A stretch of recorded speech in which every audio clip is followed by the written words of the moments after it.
എല്ലാവർക്കും നമസ്കാരം. ലിബറൽ റെസ്പോൺസിലേക്ക് എല്ലാവർക്കും സ്വാഗതം.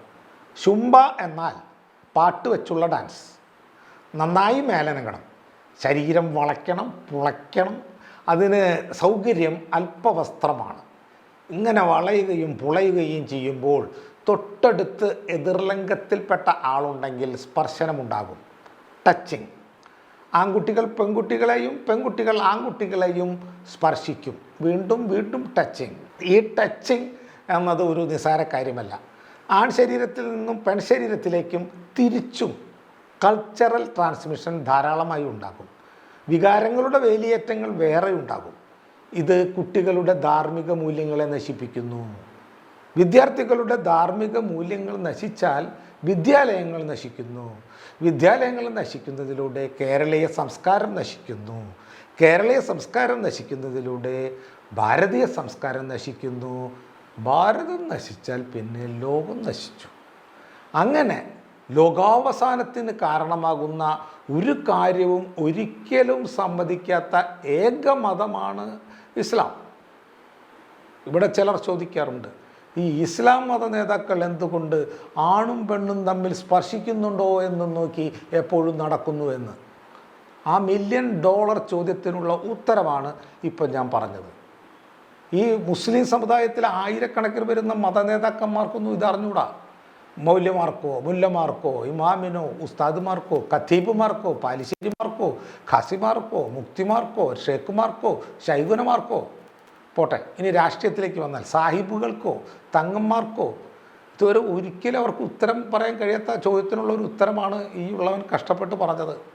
അതിനുള്ള നന്ദി എന്നും എന്നോട് അവർക്കുണ്ടായിരിക്കുമെന്ന് ഞാൻ കരുതുകയാണ്. കേരളത്തിലെ നവോത്ഥാന വിഷയങ്ങളിൽ സ്തുത്യർഹമായ രീതിയിൽ ഇടപെട്ട് വരുന്ന 3 സംഘടനകളാണ് വിസ്ഡം, മുജാഹിദ്, സമസ്ത. അവരില്ലായിരുന്നെങ്കിൽ നമ്മൾ ഇന്നും 6-ാം നൂറ്റാണ്ടിൽ പോസ്റ്റായി നിന്നേനെ. എന്തൊരു ചലനാത്മകതയാണ് അവരുടെ ചിന്തകൾക്ക്. എത്ര ഫാസ്റ്റായിട്ടാണ് അവർ നിലപാടുകൾ എടുക്കുന്നത്. സാംസ്കാരിക രംഗത്തുള്ള അവരുടെ പ്രോഗ്രസീവായ ഇടപെടലുകൾ കണ്ട് ഞാൻ പലപ്പോഴും അന്തം വിട്ടു നിന്നിട്ടുണ്ട്. വീട്ടിൽ വരെ എത്താൻ വൈകിപ്പോയിട്ടുണ്ട്. ഒരു 50 കൊല്ലത്തേക്കെങ്കിലും ഉള്ള കാര്യങ്ങൾ മുൻകൂട്ടി കണ്ടുകൊണ്ടാണ് അവർ സമൂഹത്തിൽ ഇടപെടുന്നത്. നിലമ്പൂരിൽ എനിക്കൊരു വോട്ടുണ്ടായിരുന്നെങ്കിൽ എന്ന് കുറച്ച് നാൾ മുമ്പ് സാംസ്കാരിക നായകർ പറഞ്ഞു നടക്കുന്നുണ്ടായിരുന്നല്ലോ. അതുപോലെ പടച്ചോനെ ഇവരില്ലായിരുന്നെങ്കിൽ എന്നൊക്കെ എനിക്ക് പറയാൻ തോന്നുന്നുണ്ട്. എൻ്റെ ഈ തോട്ട് ഇപ്പോൾ പങ്കിടുന്ന ഒരു ടീമുണ്ട്. അവരാണ് ഈ ഇടതുപക്ഷം എന്ന വ്യാജപ്പേരിൽ അറിയപ്പെടുന്ന പിണറായി പക്ഷം. സമസ്തയോടും വിസ്ഡത്തോടും മുജാഹിദന്മാരോടും അവർ എത്രമാത്രം കടപ്പെട്ടിരിക്കുന്നു എന്നുള്ളത് നിങ്ങൾ പരിശോധിക്കണം. ഞാൻ അതിൻ്റെ ഉദാഹരണം പറഞ്ഞു തരാം. നിലമ്പൂരിലെ ഇലക്ഷൻ തോൽവിയിൽ മരവിച്ച് വിറങ്ങലിച്ച് നിൽക്കുകയായിരുന്നു ഈ പിണറായി പക്ഷം. സ്ട്രെസ്സ്, ടെൻഷൻ, ആൻസൈറ്റി, വിമുഖത, ഇനി എന്ത് എന്ന ഒരു ചിന്ത. ഒരു 3-ാം ടൈം കൂടി കിട്ടുമെന്ന പ്രതീക്ഷയാണ് തകർന്നില്ലാതായത്. വല്ലവൻ്റെയും ചെലവിൽ അടിച്ചു പൊളിച്ച് സുഖിച്ച് ജീവിച്ച് 9 വർഷം കടന്നുപോയത് അറിഞ്ഞില്ല. ഇനി സ്വരുക്കൂട്ടി വെച്ചതിൽ നിന്നെടുത്ത് കഷ്ടപ്പെട്ട് ജീവിക്കേണ്ടി വരുമോ? 36 ലക്ഷത്തിൻ്റെ കാറൊക്കെ വാങ്ങിയിട്ടുണ്ട്, പക്ഷേ അതിൽ പെട്രോൾ അടിക്കണ്ടേ? ആകെ ഒരു ശ്മശാന മൂകത പരന്ന സമയം. ആ സമയത്താണ് ഈ ശുംഭയെ ഒരു വിവാദ വിഷയമായി ഏറ്റെടുത്ത് വിസ്ഡവും സമസ്തയും മുജാഹിദുകളും മുന്നോട്ട് വന്നത്. ഉടൻ തന്നെ ഇടതുപക്ഷത്തിന് നവോന്മേഷം ഉണ്ടായില്ലേ? അവരുടെ സ്ട്രെസ്സ് കുറഞ്ഞില്ലേ? അവരിൽ പ്രതീക്ഷകൾ ഉണർന്നില്ലേ? അവരുടെ നാവുകൾ അനങ്ങിയില്ലേ? ശരീരങ്ങൾ അനങ്ങിയില്ലേ? മെഷീനറി മൊത്തം അനങ്ങിയില്ലേ? നിങ്ങളിപ്പോൾ എഴുന്നള്ളിച്ച് കൊണ്ടു നടക്കുന്ന ശുംഭയാണോ ഈ നവോന്മേഷം കൊടുത്തത്? ഒരിക്കലുമല്ല. ശുംഭ ഇവിടെ പറ്റില്ല എന്ന് പറഞ്ഞവരാണ്.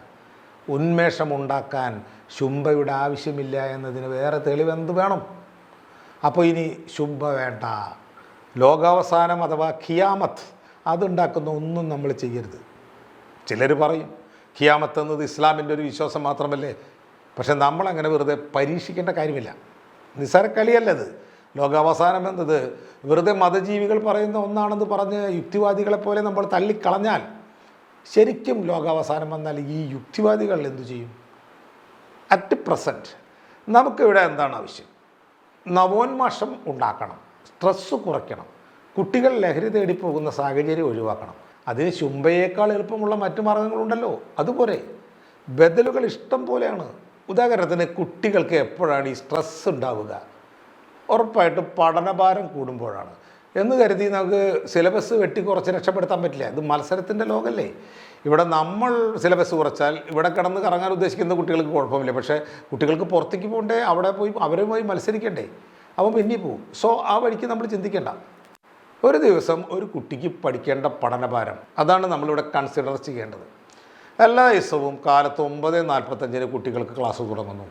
കാലത്തായതിനാൽ ഒരു 2 മണിക്കൂർ ഈസിയായി പൊക്കോളും. പക്ഷെ അത് കഴിഞ്ഞാൽ ഉന്മേഷം നഷ്ടപ്പെടും. അപ്പോൾ വേണം ആദ്യത്തെ നവോന്മേഷം കൊടുക്കാൻ ഒരു 5 മിനിറ്റ്. പിന്നെ 1 മണിയായാൽ ഉച്ചഭക്ഷണമാണ്. വസ്തുനിഷ്ഠമായ നവോന്മേഷം അപ്പോൾ കിട്ടും. പിന്നീടാണ് പ്രശ്നം. ഉച്ച കഴിഞ്ഞുള്ള ഓരോ അവറും പ്രശ്നമാണ്. അപ്പോഴൊക്കെ 5 മിനിറ്റ് വെച്ച് നവോന്മേഷം കൊടുത്തേ മതിയാകൂ. അതിന് നമ്മൾ ശുംഭ തന്നെ വേണമെന്ന് എന്തിനാണ് പറയുന്നത്? എന്തിനാണ് നമ്മൾ അല്പവസ്ത്രത്തിലേക്ക് പോകുന്നത്? എന്തിനാണ് ടച്ചിങ്ങിലേക്ക് പോകുന്നത്? പകരം മതിയായ മന്ദഹാസോർജം പ്രദാനം ചെയ്യുന്ന വീഡിയോകൾ കാണിച്ചു കൊടുത്താൽ പോരെ. പടച്ചോൻ സഹായിച്ച് അതിനും ഇസ്ലാം മതത്തിൽ തന്നെ ഒരുപാട് ഉസ്താദുമാരുണ്ട്, ക്രിസ്തുമതത്തിൽ പാസ്റ്റർമാരുണ്ട്, ഹിന്ദുമതത്തിൽ കുറേ സ്വാമിമാരുണ്ട്. ഇവരെയൊക്കെ വെട്ടിക്കും പാകത്തിൽ ചില രാഷ്ട്രീയക്കാരും സാംസ്കാരിക നായകന്മാരുമുണ്ട്. ഇവരുടെ വയലുകളും പ്രസംഗങ്ങളും പ്രബോധനങ്ങളും കേൾപ്പിച്ച് പിള്ളേരെ ചിരിപ്പിച്ച് കൊല്ലുക. ഉച്ചയ്ക്ക് ശേഷം ഓരോ പീരീഡിന് ശേഷവും 5 മിനിറ്റ് വെച്ച് ശുംഭ തരുന്നതിനേക്കാൾ മാനസികോല്ലാസം അതിൽ നിന്ന് കിട്ടും. ഫ്രീ ആണ്, 10ൻ്റെ പൊടി കൊടുക്കണ്ട. ഇക്കാര്യത്തിൽ സംശയമുള്ളവർക്ക് ചില സാമ്പിളുകൾ ഞാൻ തരാം. ആദ്യത്തേത്, നമ്മുടെ ത്രിവർണ്ണ പതാകയെ പറ്റി വിവരിച്ച നമ്മുടെ വെള്ള പാസ്റ്റർ തന്നെയാവട്ടെ. അദ്ദേഹം ത്രിവർണ്ണ പതാകയെ എങ്ങനെയാണ് വർണ്ണിക്കുന്നത്?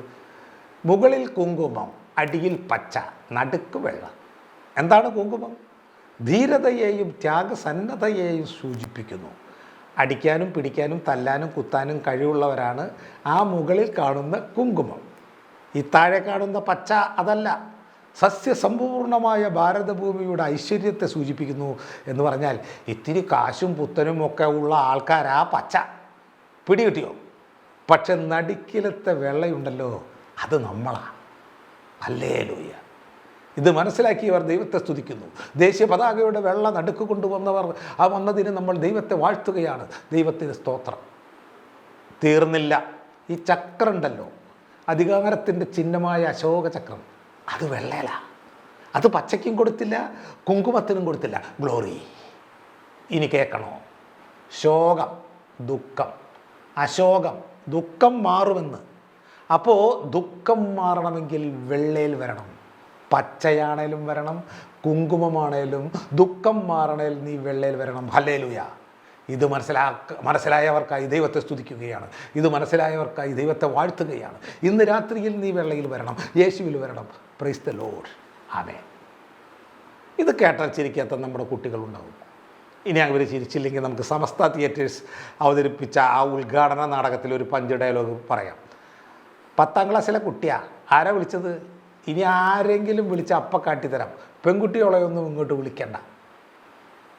ഇനി നമുക്കൊരു വയളാവാം. ഒരു മ്യൂസിക് ഇട്ട് വേണം അത് വായിക്കാൻ. എനിക്ക് അത്ര അങ്ങോട്ട് അതുപോലെ വായിക്കാൻ കഴിയുമെന്ന് തോന്നുന്നില്ല. ഈ ഡാൻസ് എന്ന് പറയുന്ന പരിപാടി മാഷുമാരും ടീച്ചർമാരും ആൺകുട്ടികളും പെൺകുട്ടികളും അവർ ഒരുമിച്ചങ്ങനെ തുള്ളണമെങ്കിൽ നമ്മളീ പറയുന്ന ഇസ്ലാമിൻ്റെ വേഷം ധരിച്ചുകൊണ്ട് അത് പറ്റൂല. അപ്പോൾ സുംബ ഡാൻസിന് പറ്റിയ ഒരു യൂണിഫോം ഉണ്ടാക്കും. അതിങ്ങനെ ആടിക്കളിക്കുന്ന ചാടിക്കളിക്കുന്ന ലൂസുള്ള ഡ്രസ്സൊന്നും ആ ഡാൻസിന് പറ്റൂല. അതുകൊണ്ട് നല്ല ടൈറ്റ് ഫിറ്റുള്ള ഡ്രസ്സ് വേണ്ടി വരും. എന്നിട്ട് ആണും പെണ്ണും തന്നെ ഒരുമിച്ച് അവിടെ കളിക്കും. അതുകൊണ്ട് ഇവിടെ തുള്ളലുകളാണ്. അതുകൊണ്ട് മുസ്ലിം അധ്യാപകന്മാരെ, മുസ്ലിം രക്ഷിതാക്കളെ, മുസ്ലിം ഉപ്പമാരെ, ഉമ്മമാരെ, വിദ്യാർത്ഥികളെ, നിങ്ങളിതിൽ ചേരണ്ട. ഈ വയൽ പോരത് തോന്നുന്നവർക്ക് മുജാഹിദ് ബാലുശ്ശേരിയുടെ സ്വയംഭരണ സാധനം വേറെയുണ്ട്. എന്തുകൊണ്ട് ഇസ്ലാം പെൺകുട്ടികളുടെ ഡാൻസ് വിലക്കി? നിങ്ങൾ എപ്പോഴെങ്കിലും ആലോചിച്ചിട്ടുണ്ടോ? ഡാൻസ് കളിക്കുന്ന പെണ്ണിനോട് ചുറ്റിപ്പറ്റാനേ പുരുഷന് തോന്നൂ.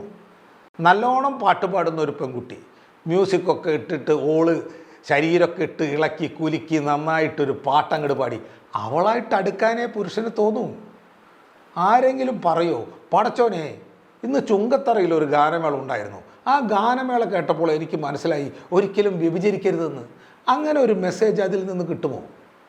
പങ്കജ് ഉദാസിൻ്റെ ഗസൽ കേട്ടിട്ട് ആരെങ്കിലും പറയുമോ ഞാനിനി അമ്മേനെ തല്ലില്ല എന്ന്? അതുകൊണ്ട് ഇസ്ലാം സംഗീതവും ഡാൻസും ഒക്കെ വിലക്കി. ഇതും കേട്ടിട്ട് ചിരിക്കാതെ വന്നാൽ ഗോമൂത്രം ഡ്രിങ്കിങ്, അതിൻ്റെ വീഡിയോസ്, ചാണകത്തിൽ നിന്ന് പ്ലൂട്ടോണി ഉൽപ്പാദിപ്പിക്കുന്ന വീഡിയോസ്, ബ്രാഹ്മണൻ്റെ എച്ചിലിലയിൽ തിന്നാൻ വേണ്ടി കടിപിടി കൂടുന്ന കുറേ ഭക്തരുടെ വീഡിയോസ്, കുംഭമേള വീഡിയോസ്, അങ്ങനെ ഒരുപാട് ഹിന്ദുത്വ ക്യാമ്പുകളിൽ നിന്നും ഇതുപോലുള്ള തമാശകൾ നമുക്ക് കേൾക്കാം. രാഷ്ട്രീയത്തിൽ നിന്ന് ചിറ്റപ്പൻ വീഡിയോസ്, ശുംഭൻ വീഡിയോസ്, ലുട്ടാപ്പി വീഡിയോസ്, പൂമരം സത്യാനന്തരം വീഡിയോസ്, അതുപോലെ ചിന്തയുടെ ഒട്ടുമിക്ക വീഡിയോകളും, ചൈനയിലെ വൻമതിൽ ചന്ദ്രനിൽ നിന്ന് കണ്ടത്, ജിംകി കമ്മലിൻ്റെ രാഷ്ട്രീയം, പിന്നെ ഗോവിന്ദൻ്റെ കേരയിൽ വീഡിയോസ്, പ്രത്യേകിച്ചും അപ്പം വിൽക്കാൻ കൊച്ചിയേക്ക് ഷൊർണൂരിൽ നിന്ന് പോകുന്ന സ്ത്രീകളെ പറ്റിയുള്ള വീഡിയോ, പിന്നെ രാഹുൽ ഈശ്വറിൻ്റെ 30 സെക്കൻഡ് ചോദിച്ചുകൊണ്ടുള്ള വീഡിയോ, തല്ലാൻ വിളിക്കുന്ന വീഡിയോ, എം മണിയുടെ ഒട്ടുമിക്ക പ്രസംഗങ്ങളും എല്ലാം 5 മിനിറ്റ് വീതം കുട്ടികളെ നമുക്ക് കാണിക്കാം. ചിരിച്ച് ഉപ്പാട് ഇളകിയ കുട്ടികളെല്ലാം നവോന്മേഷം, സദാനന്ദം, നിത്യാഹ്ലാദം എന്നീ അവസ്ഥകളെത്തി ഇങ്ങനെ ഒരു പാട്ട് പാടും.